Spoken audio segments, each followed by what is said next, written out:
What if your brain could hear what your ears cannot? We know that over 70 million Americans have reduced hearing. And while there are hearing aids and cochlear implants and other things that can help them with their hearing, what we want to do is something really, really different. We don't want to just amplify sounds. We want to supplement the information that's coming to your brain. And so what we want to do is put the tiniest little chip right where hearing occurs. You're going to have a super special hearing aid. You'll listen.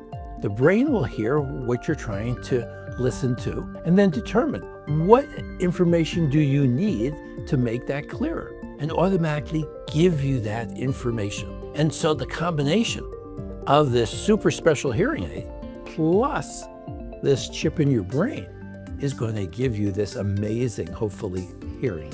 And fundamental to our program is to have the chip and the hearing aid at a cost that's affordable to most people. Hearing is just one of those really, really fundamental needs that people have.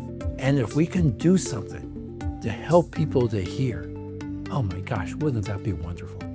I'm Dr. Cal Roberts, and I'm a program manager at ARPA-H.